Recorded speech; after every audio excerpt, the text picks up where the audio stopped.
coordinator of digital learning technology at Grantwood AEA in Cedar Rapids, Iowa. We are a regional service agency that provides special education services, technology services, and general education services for our 33 public school districts in just our area. So there's 9 AEAs across the state of Iowa. So I'll start sharing my screen here real quickly. 1 second.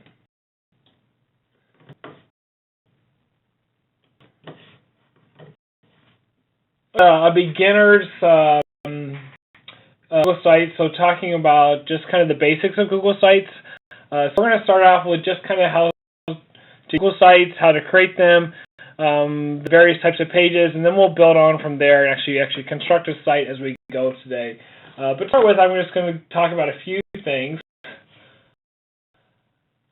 So the first thing, like I said, what we're going to do is create a site, add pages. We're going to talk. 1 second, Andy. Can you make that a full screen on your Chrome window? Yes, I can. Recording that we'll be using to archive this webinar. Very much. Okay, so like I said, my agenda is we're going to create a site. I'm going to walk you through how to do that. Add the various types of pages.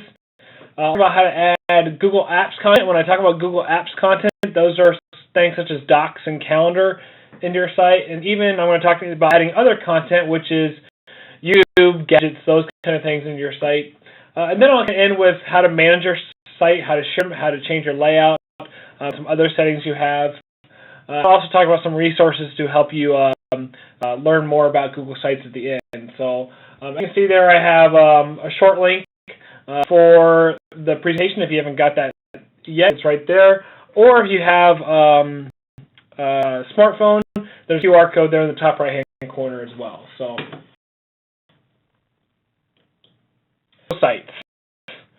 First, the biggest reason to use Google Sites is they're easy to use. 5-6 years ago, when we were trying to get teachers and educators to use them more effectively, to create more classroom sites, it required them to learn how to use HTML.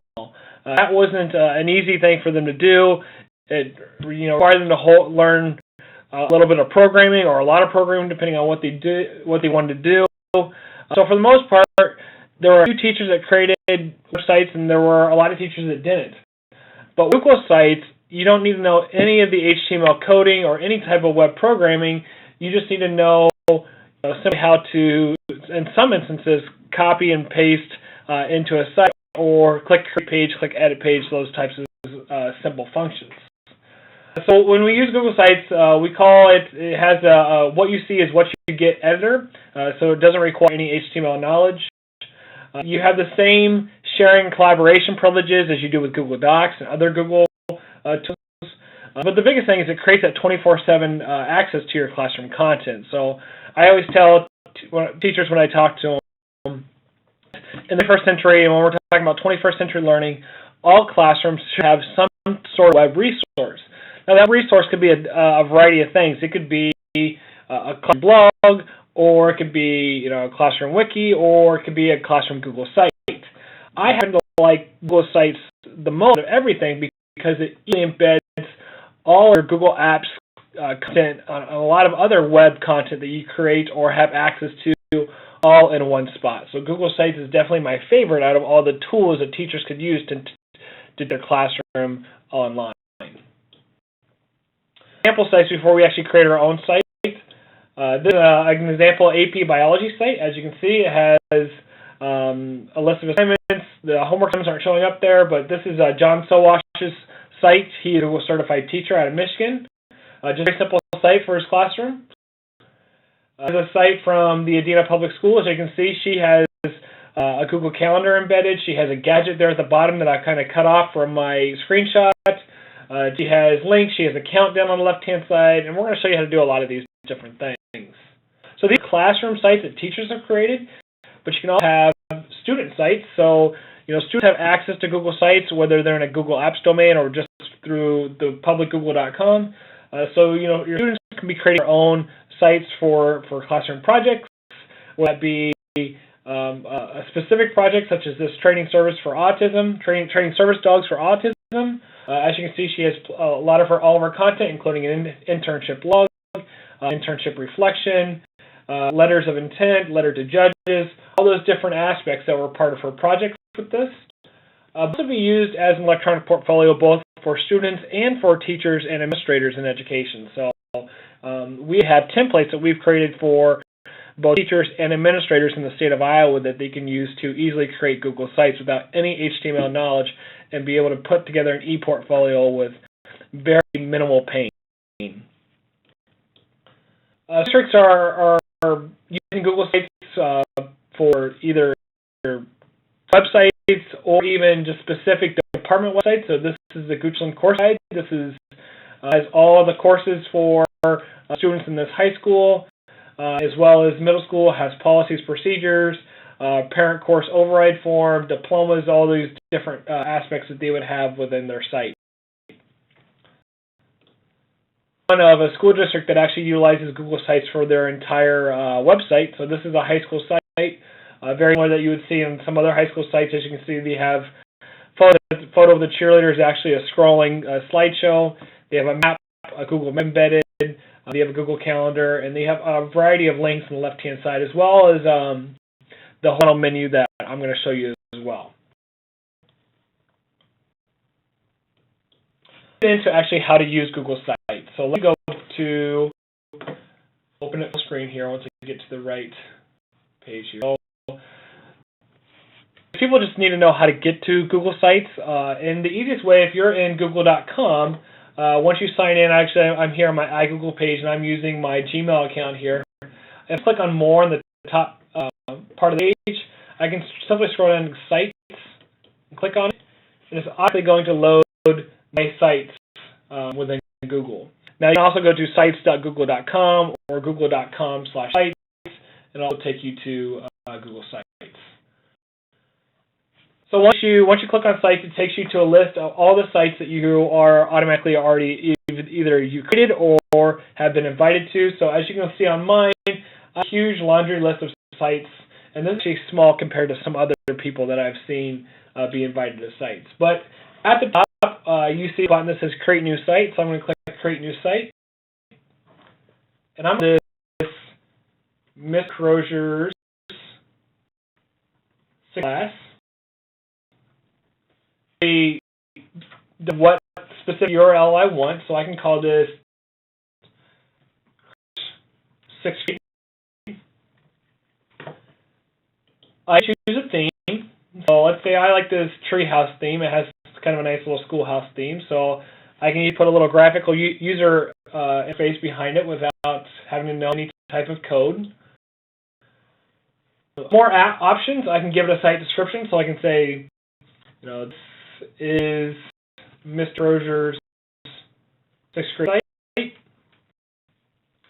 I choose to share it with everyone in the world, or I can choose only specific people. So if I only want students to see this site, I can choose that option, and then later on go in and add them specifically by their Google accounts or the Google Apps accounts. Or I can say everyone in the world can view the site, and that way, no matter whose collaborators or whose viewers or whatever settings I give them in the back end, all they would need is a URL to access the site.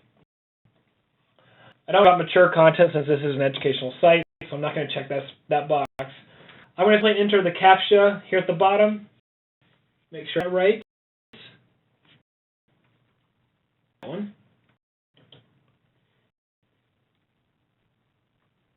Site for me.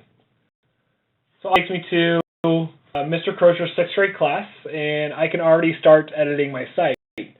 So here you have 3 buttons in the top right-hand corner that you're really going to want to pay attention to with your site, and it is Page, Edit, and More Actions. And a lot of the functions within a Google site rely around those buttons. So obviously, my home page, I want to put some general content on that first page that people see. So I'm not ready to start creating pages. I want to get my home page set. So I'm going to click Edit Page.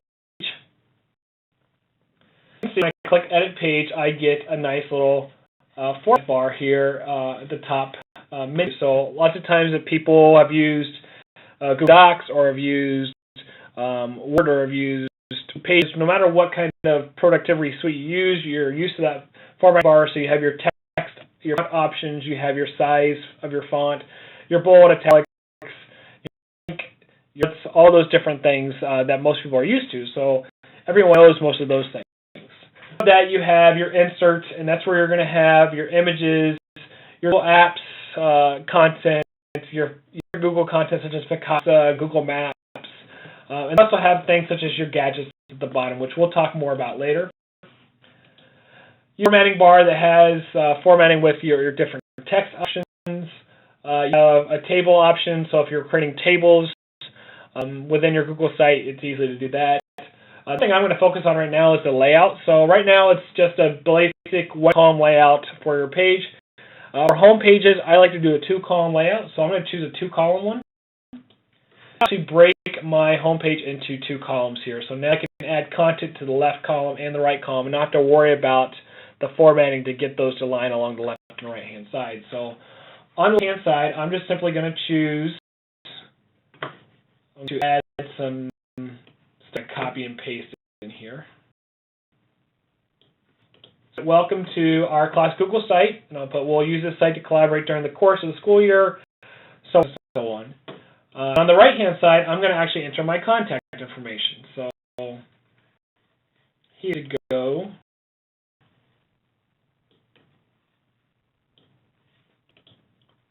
Put my information, and then I'm just going to put, oh, I need Mr. Crozier here. Mr.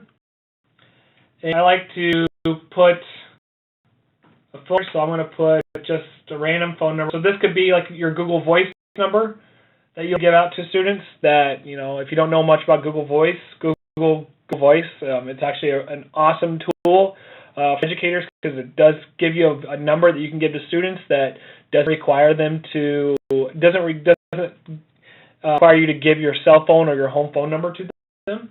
And then I also put my email on here as well. So say, okay, I want to take this, I want to make this a hot link here, so I can highlight that, click link, automatically makes it a hot link, and then I can also have my other information there as well. I have a picture in there, but we're going to wait on adding a picture until a little bit later. So pretty much my home page. We're going to add a little bit more to this later, but for now, we're going to keep it like it is. So I'm just going to click Save in the top right-hand corner because I want to make sure I don't lose any of this content as I'm working on it. Click Save. So what you see is what you get, editor. It shows me exactly what it would look like for my Google site. So now that I have my home page on here, I'm going to actually create a new page. Create a new page. I'm just going to click Create Page. See, I have 4 different options. I have a blank web page, I have an announcements page, I have a file cabinet page, and a list page. That page is just simply a blank web page. It's kind of like the home page. It gives you just kind of a blank slate to work with. The blank web page. With this web page, we're going to call this our Iowa History Project because I want to create a page that's going to give some directions on this project as well as a few resources, maybe a few images with this. And I can either choose to put this at the top level or put it at the page under home. What Google Sites does is Google Sites will actually create like an outline format for your site. So if I want to put this under home, it would actually put it kind of as a sub page under home. But I want to put it as a sub. I want this kind of be a new area of my website. So I'm going to create it at the top level so I can create sub pages within the Iowa History Project if I wanted to. So I click Create Page.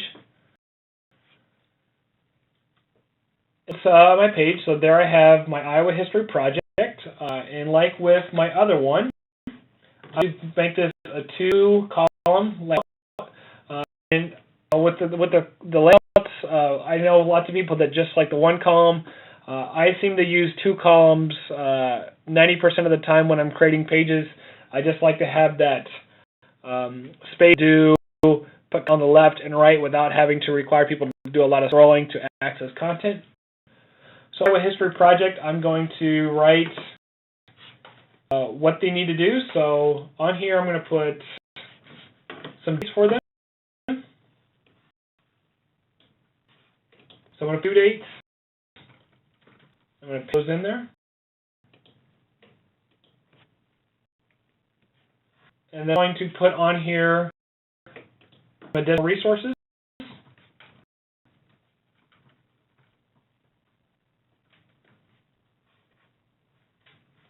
first resource, I'm going to call this the Iowa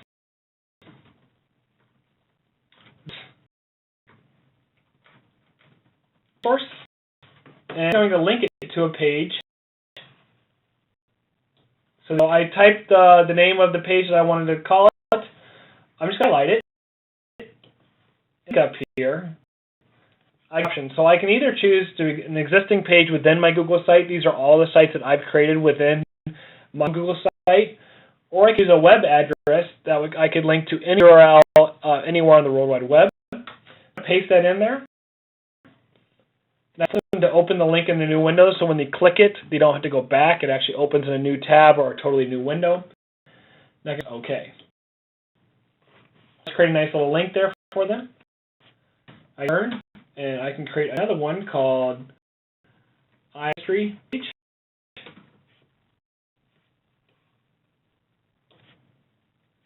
I can link that one, address, iowahistory.org, new window, and press OK. So I easily got 2 links on there for my students to access, whether in my class or whether they're at home working on their project. And as you can also see on the left-hand side, it automatically added it to my navigation as well. So I have my home link, and I also have my Iowa History project. So here I also want to add an image to just kind of make the page look a little more colorful, as well as make it so. To add an image, it's pretty simple. I can just go to the Insert and Image. And then either choose to upload an image from my computer or select a specific URL. So the image on the World Wide Web has an actual specific URL. So if you know that URL, you can just paste that in there, and it'll actually pull from whatever site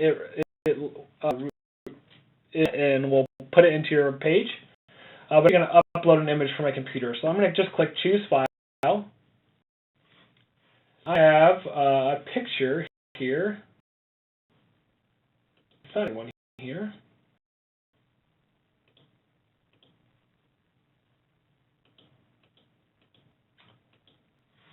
So let me find a picture real quick.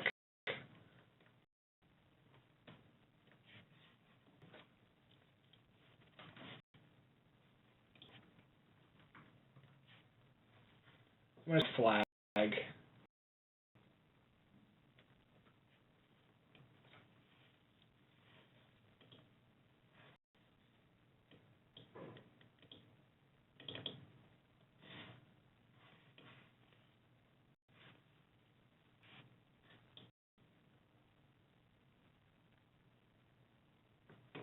Work. So now let's see if I can come back to it here.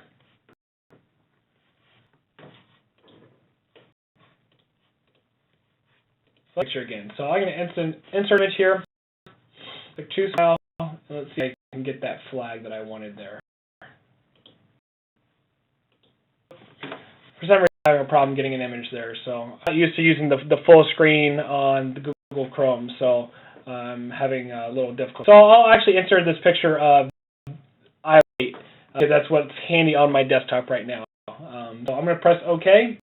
You can see when it puts it in the site, I can then choose, I want to line it to the left, to the center, right. I want to actually put this in the center there. And I want to make this medium as well. So I also choose to have the wrapping feature. So if I had text around this, I could actually wrap text around it, or use it, turn that feature off, so any text would either go above or below it as well. So it does give you some options. Actually, I'm going to make that small. So very easy to add, text, links, images into sites. Obviously, this looks kind of sloppy because I'm doing this pretty quickly. As you can see, it is pretty simple to add that in there. So as you add that in there, I can click Save. So now say I wanted to actually add some other content in there. Actually, let's say we're going to go to another page. I want to come back to that. We're going to come back to this Iowa history page later on. So we're going to create a page. This time we're going to create an announcements page, because there's times where either you're going to want to have, you can easily create announcements for your class, or a place where you can actually have some sort of a discussion within your Google site. Have like a discussion board that you would have in an LMS such as Moodle or Blackboard. So you can kind of do that within Google Sites. So I can click on here. I'm just going to call this announcements, very creative page title, create page. And the announcement pages is it automatically creates an RSS feed for your students or for your parents or whoever is accessing your site. So any announcements that you post, if they're subscribing via an RSS reader such as Google Reader, they can actually access that content fairly easily without having to go to your site every day. So as you can see, to actually add a new post, I just simply click New Post here. And on here, okay, just a general 6th grade announcement, so I can call this ban permission slip. And I can tell my students, please to turn in your ban permission by Friday, November 12th. So I can save on that. And if they're subscribing via RSS, it automatically comes to them via their RSS reader. Or we're actually going to make this a gadget on the front page so you can see how this all connects us back to the front page. At the bottom of each page, you have an attachments and comments area, so I can actually add an attachment here. So choose file in the attachments. I can actually go documents, select the actual document that I want. So I can say this liability release here, and insert that permission slip right to that announcement as well. So when they click on the page, they see my message, and they can also get to the announcement, the permission slip. See, as I created the page, when you're starting out, it's going to automatically add all those links to your on your left-hand side. I'm going to show you actually can turn that off later on as well. So announcements page. So as you can see, if I'd actually go back to the announcements page here, you can add permission slips. It's got this announcement, and as an announcement, it kind of works. It's like a log. It's in linear fashion based on when you posted it. So I always have the most recent announcement towards the top. So let's go to a new page. So I'm going to click Create Page here, and I'm going to choose a file cabinet. So I'm going to call this Class File.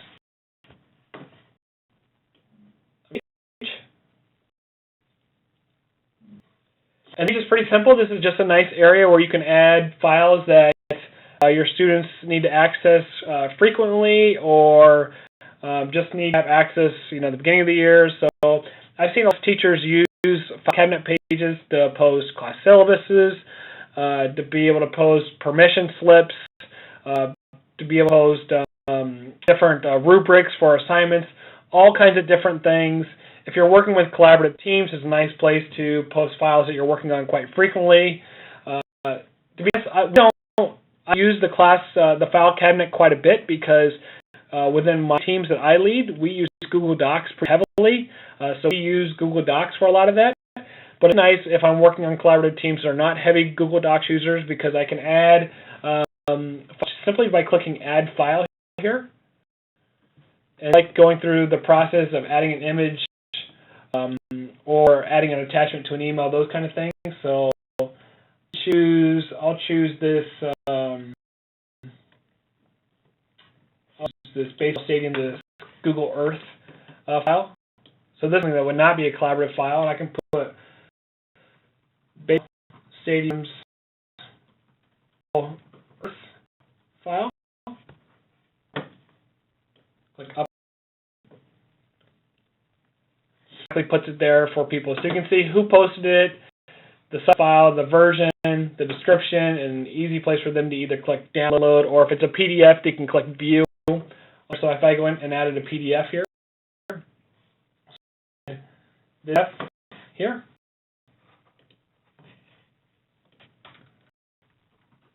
search, it has a view button. and download button. So if I want to download the PDF, I could download it, or if I just view it, I could do that as well. The other is you can add a file from your computer, but you can also add it from the web. So if you knew the specific URL for a Google document, whether it's a Google presentation, spreadsheet, a Google Doc, you can paste that URL in there, and it gives them automatic access. Well, it won't give them automatic access unless you're giving them, you set the permissions on your Google Doc to be able to access the document via the link. So that way you can add a list of Google documents in there for your collaborative team or for your students as well. And I've seen teachers use the file cabinet for classroom templates within Google Docs. They'll put them in their class file cabinet, put a link on them right there for their students to access. With the file cabinet page, I can actually create folders in here. So I just research here, click save, and then move these files into folders and work just like a file cabinet. The other here is the subscribe changes. If a student would actually click subscribe to changes, every time you add something to the file cabinet, it'll actually notify them with an email that says this file has been added to the file cabinet.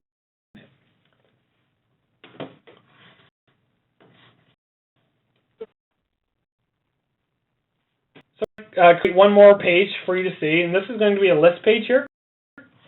List pages are great places to add courses, some student names. We use it a lot for project management for my team of consultants that I lead. So you can use it for a variety of reasons.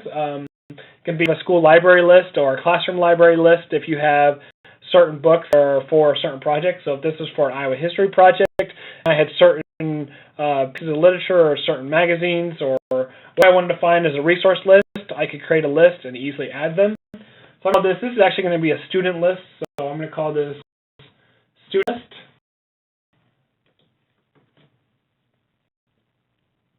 I'm going to choose my own custom list here, so I can actually choose the type of fields that I want. So I'm going to call this last name. Another column and call it first name. It says Google account.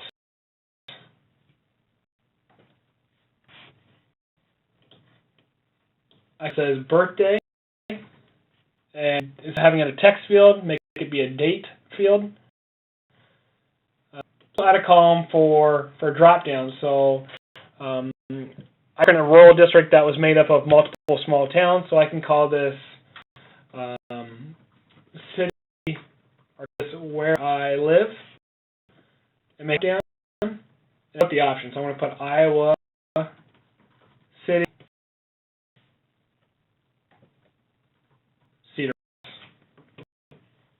I'm going to sort it. I'm going to actually sort it by their last name and click save.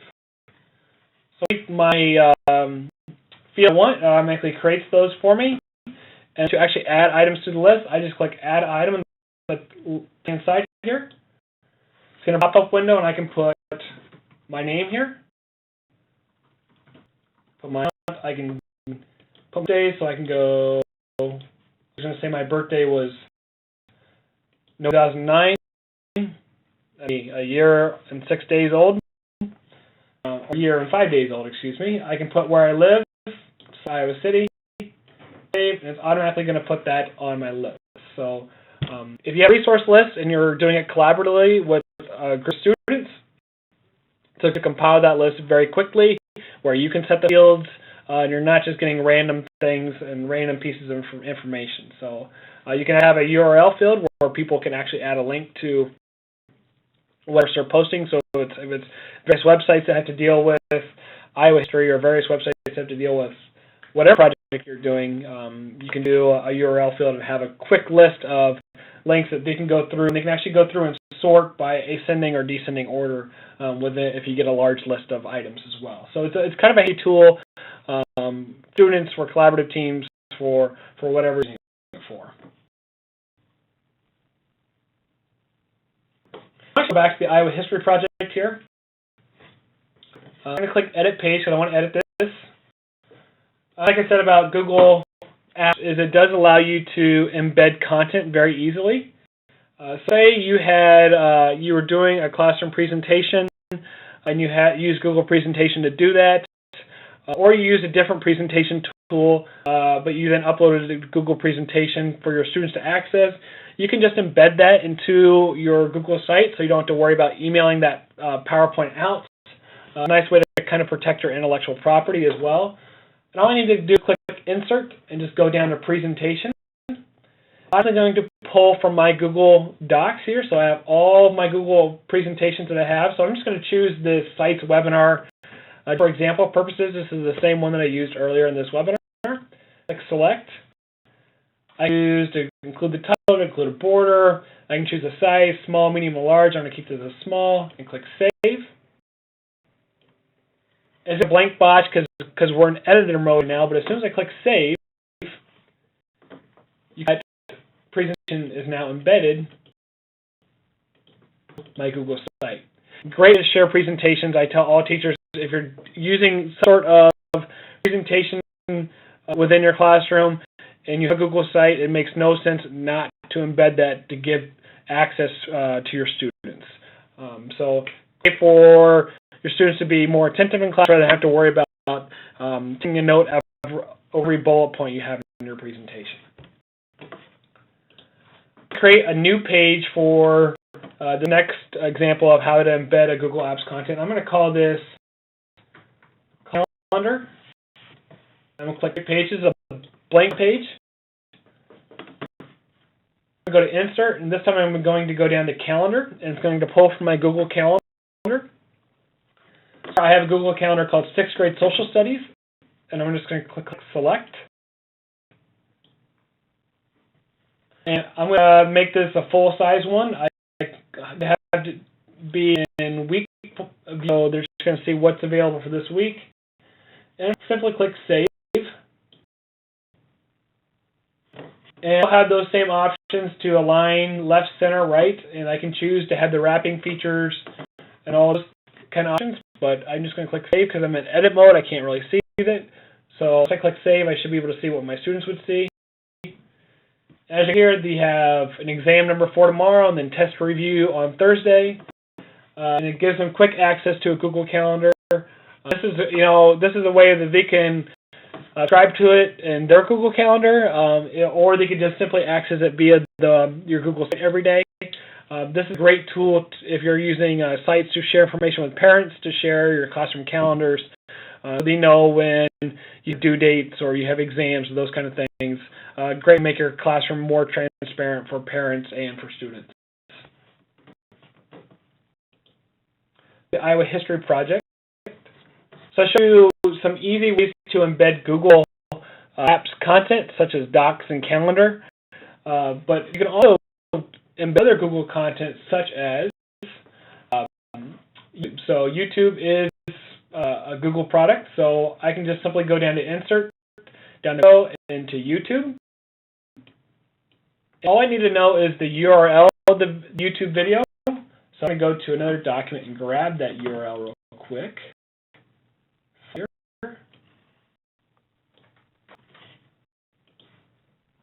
And on this video, this is just a video that I pulled from YouTube earlier today. Drag it over here.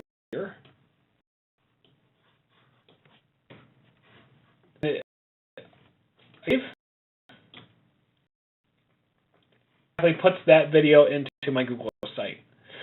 If you are linking to a lot of YouTube videos, you don't have to just put the link on there. You can actually embed it so they can watch it directly from your Google site rather than having to leave your site and then come back.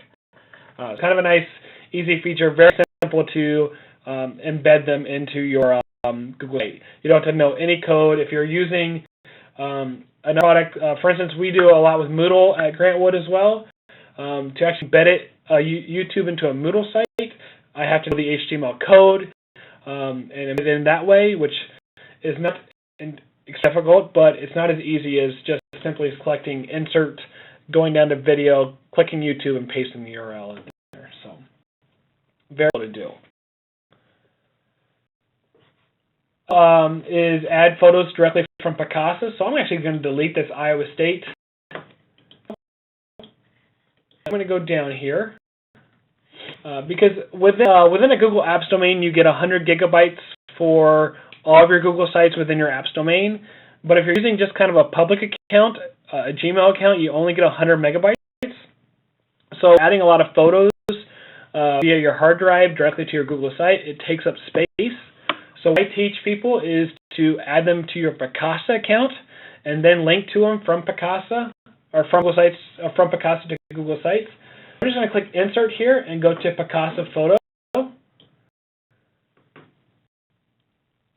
Use this state filter and click Select. Right into my site here. Good. I'm going to do it there. Let's try it one more time. Oh, somewhere, so. I'm just not being patient enough. I did it twice, so delete one of them. Now, that's linking from Picasa and not being part of my 100 megabytes that I'm using. So if you do a lot of pictures, sometimes you want to upload them to Picasa and then link to them from Picasa into your Google site. You have all those same options you had if you used them within, if you load it directly from your hard drive. So there, I put the wrapping feature on and see it right from there. So that would be what our Iowa History project would look like then.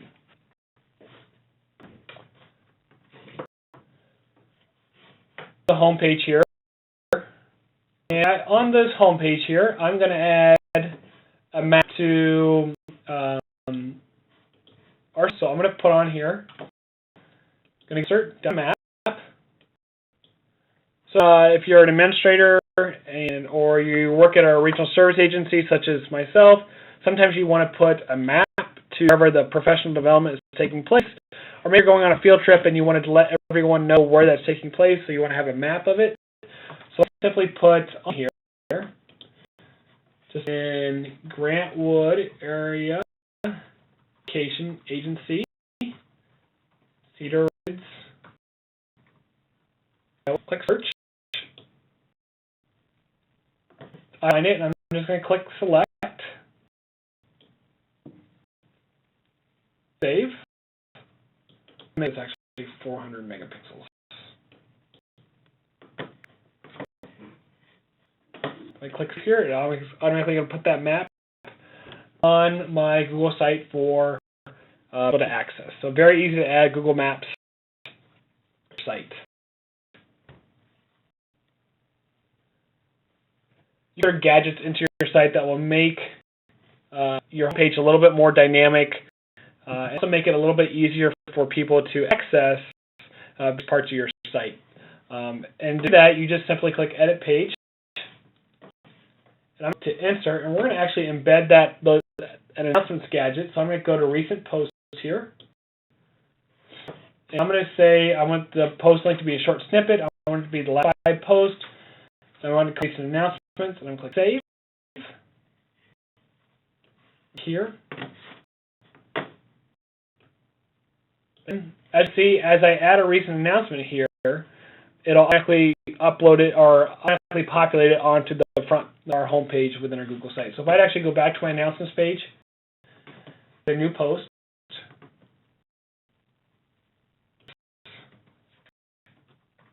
Thanksgiving break, and put under in 2 weeks.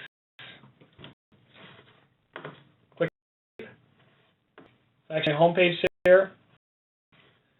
That post right on the homepage, so my students or my end users aren't required to click on the announcements page at all. They can actually see that right from the page when they log in. There are also some other gadgets that you can get into and actually get lost in on Google Sites. And if you go to Insert and go all the way down to the bottom, you can go to More Gadgets.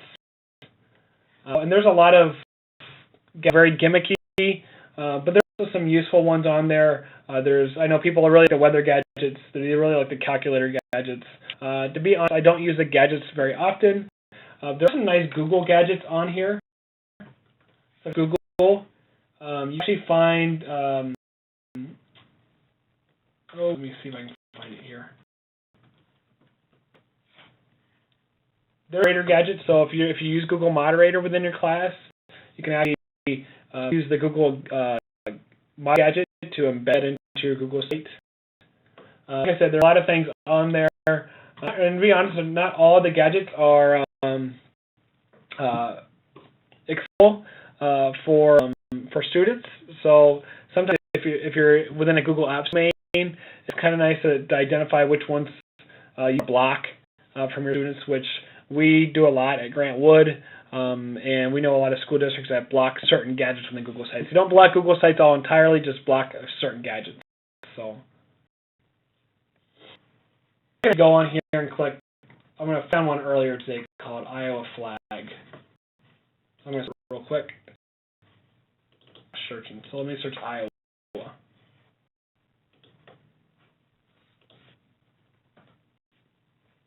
Now, so so to actually add a gadget onto your site, you would simply just click it. You can select it. You can put a gadget. You can put whatever settings you want, and it's going to work the same way as your other, like the YouTube boxes or the Google presentation boxes, or those embed into your site. With this, so I'm going to cover one last piece, and that is managing your site. And I really just want to show you how to actually share your site out. So if you go to More Actions and Manage Site, is you can always go back to your general settings, and you can edit all those settings with that. So I can go to and change Mr. Crozier's 6th grade class to whatever, or change my site description. The thing is to share this site link on the left-hand side, and then go and you can change it to where it can either be public on the web, or anyone with the link, or be private. So if I chose anyone with the link, I save here. It's going to generate my link for me, which I could send out to my parents, to my students, for them to access, to view my site from there. As to private, I'd have to actually go in here and type in the people's names that I have to add to my list. So I can type in person here,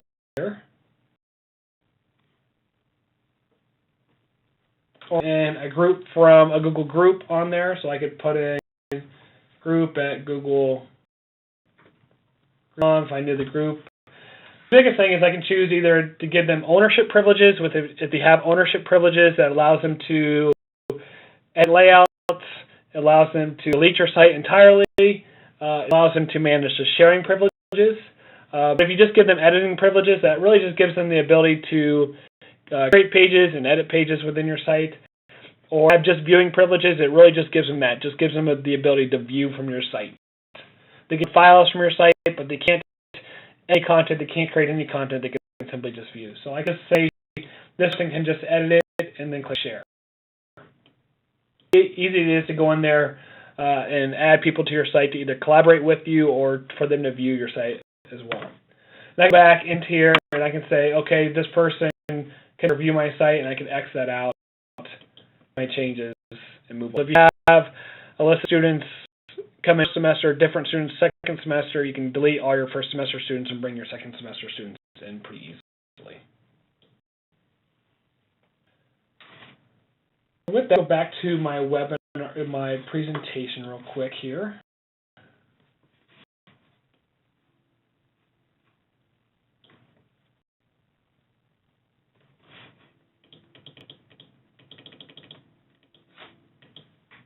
So resources to check out. Number one, the best resource out there right now is the one made by Google, and that's the Google Apps online training site.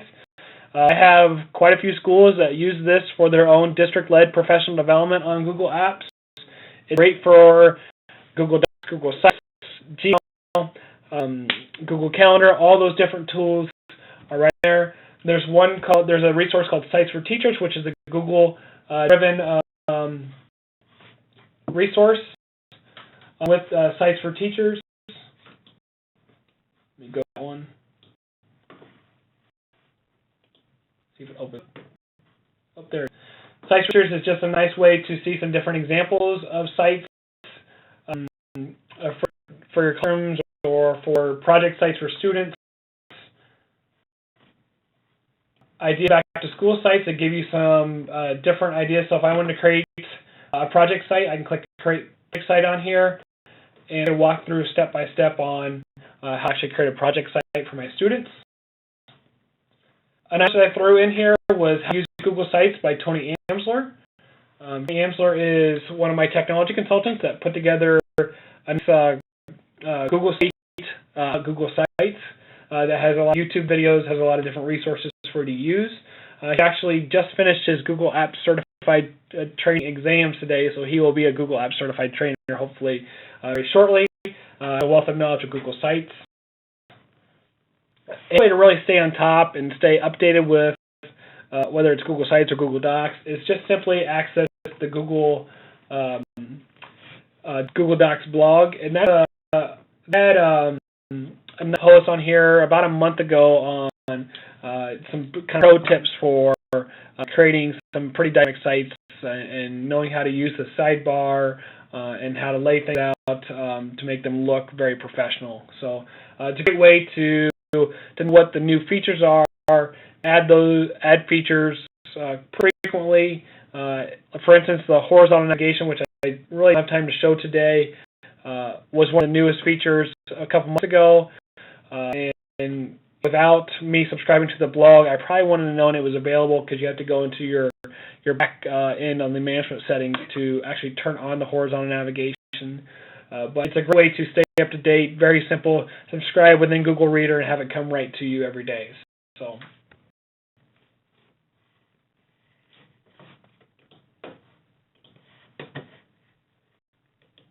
Talk about 10 tips for creating sites, and we'll take some Q&A here after this. So the first tip is to your website using a flowchart before you start creating. So one of the ways to create a site is just to jump in and start creating. You're actually better off having a nice little outline or a flowchart that'll let you know exactly what you're going to be creating within your site and how it all links together. Consistent in text size, color, and font. So you can see here's a site that has two different types of fonts, two different types of colors. When you go on the creating sites, be consistent throughout your whole site. It's easier on your end users to read the content, and just whole consistency gives it a more professional look.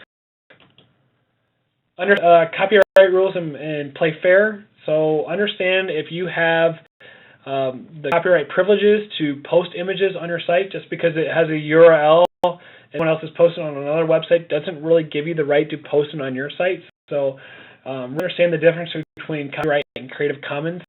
Creative Commons is going to be your best friend when creating a Google site.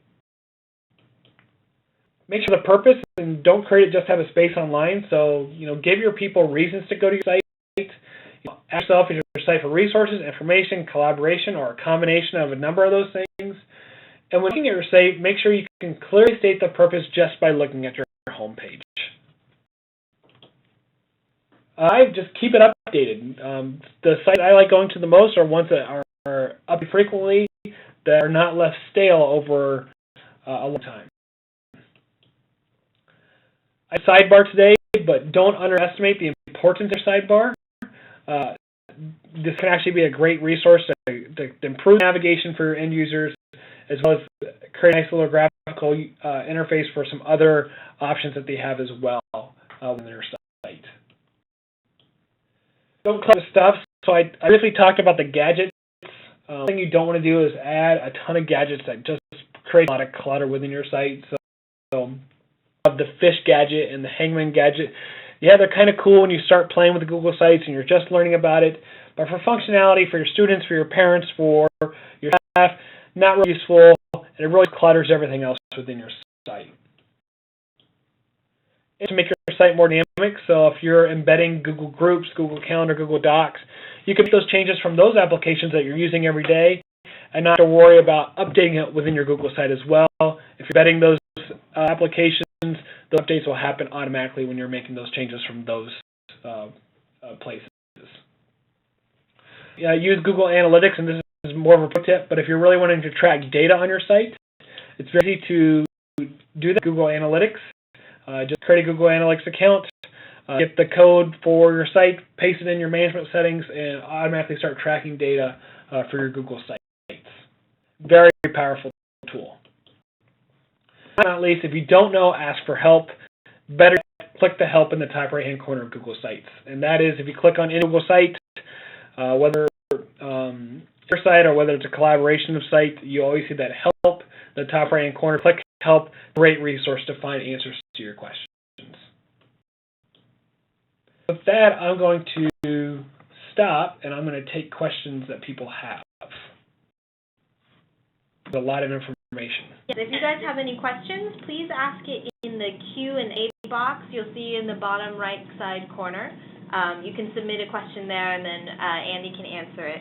And while we're talking, I'd just like to say that our next webinar in 2 weeks on November 23rd will be focused on Google Apps and student newspapers and how you can use a variety of different Google apps, such as Google Docs and Google Sites, into your journalism classes. Some other web topics that we have coming up will be advanced uses of forms, 5 kind of expert tips on 5 of the different apps, so kind of a 5x5 expert tip series. And we'll also have one on how to make your how to make your classroom more dynamic using Google Moderator. Let's see. So one question already. It's the RSS feed there if you have a school domain. Yeah, it should be. If you have a Google Apps domain, the RSS feed should automatically be in there for your announcement pages. So it should be there automatically. And so just to repeat, the journalism webinar is going to be 2 weeks, November 23rd at the same time, 4:30 Pacific, 7:30 Eastern. Andy, there's a question on, can you create your own site templates? Yeah, I can get to that. I can actually share that real quick and kind of walk through that. It's actually one of, like I said, we create templates for in Iowa for their portfolios. So let me find my site here. Oh, that's Tony's site. In your management settings, I can actually create templates simply by go to more actions down to manager site, and then go to your general site settings. And now we have publish the site as a template, so I can click that, and I give a site template name, enter a description, and submit that as a template, and have that automatically go into the template gallery. So great for if you're wanting to have kind of a systematic view for all of your Google sites within your school domain, or if you're just wanting to have having groups of students do similar projects and you want them to have a very similar Google site that's easy for you to operate within, you can create a template, put that out to your students so they're not having to worry about creating pages and do all those managerial tasks, and they can really just focus on the content and the collaboration among themselves.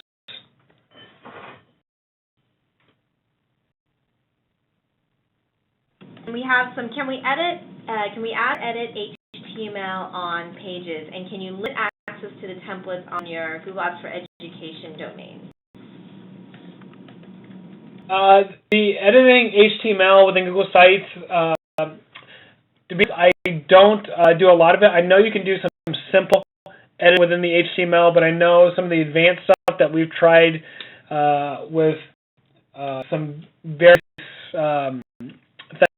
we haven't been real successful with, because it is built to be what you see is what you get in editor. So I haven't had a lot of success with more advanced HTML editing, but you can do some basic HTML editing, especially with like tables and such. Let's interject there with Google Sites. You can pretty much do the majority of HTML editing that you might in another site. However, 2 big differences. Google Sites does not handle JavaScript, so you can't add JavaScript. You also cannot use CSS, so there are no CSS profiles, but you can use tables, and you can use other kinds of ways that you might format using HTML. And then there was a question about limiting your template to the domain. Did you already answer that, Andy, or? No, you want to answer that? Yeah, so you can limit access to your templates to your Google Apps for Education domain.